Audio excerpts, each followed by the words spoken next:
Hello everybody, this is William Amzalag and I want to welcome you into our fourth episode of Jeunesse Longevity TV. Jeunesse, we are redefining youth.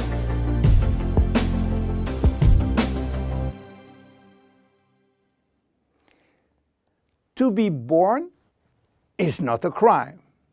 So why should we be all sentenced to death? Is death inevitable? Well, you may be surprised to learn that aging and death has not existed forever. 4.5 billion years ago, a single cell came into existence. This single cell did not age. It had the capacity to divide indefinitely. But 3 billion years after, some of the cells started to form organisms such as worms, fish, and finally humans. However, these cells were aging, and their ability to reproduce indefinitely came to an end. And today we know why. Those cells, we call them somatic cells, contain a gene that controls the production of telomerase. And this gene was and still is turned off. Without the ability to produce telomerase, the telomeres will become shortened and cells will die.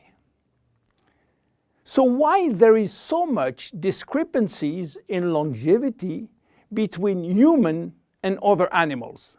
Let me give you some example. Have you heard about George?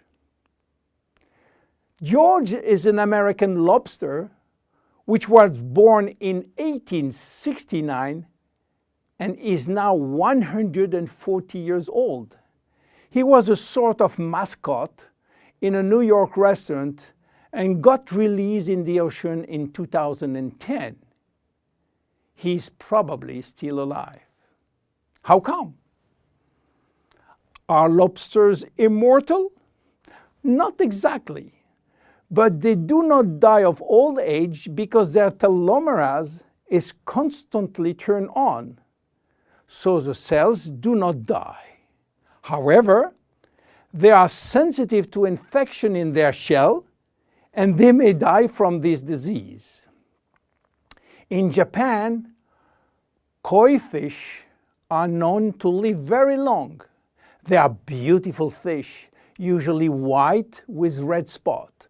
Some have been given names, and the most famous fish, Hanako, who died in July 1977, was 226 years old.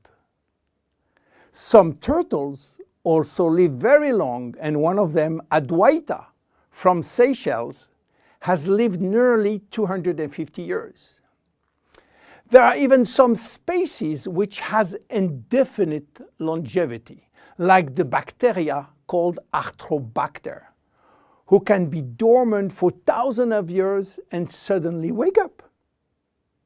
Hydra is the most unique species defying death. When part of his body is cut off, the body regenerates in 2 or 3 days. Hydra will be potentially immortal because it contains stem cells. In case of injury, the stem cells differentiate to form the missing cells and rebuild the missing part. If some animals can have indefinite longevity, why should we be sentenced to death? In other words, do we currently have the knowledge and the technology to live forever?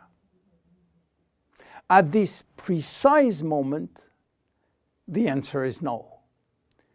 But here is what we do know. We can already reverse aging in human cells. What we don't know for sure is whether we can reverse aging in you or in me. We can drastically slow down diseases and the aging process far more than people realize. But we don't have yet the magic bullet to extend forever human life. So what it will take to keep us alive long enough? In Jeunesse, our generation young believe that we can live enough to live forever, which means that we design temporary solutions as DNA repair, telomerase activation, and stem cell support in order to still be here and still around to benefit from another Nobel Prize scientist, which may give us another solution for the next 20 years. That will give us time to wait for the next discovery, and so on. Yes, immortality is just around the corner. My name is William Amzalag, and I am Generation Young. See you at the next episode. Thank you. Jeunesse. We are redefining youth.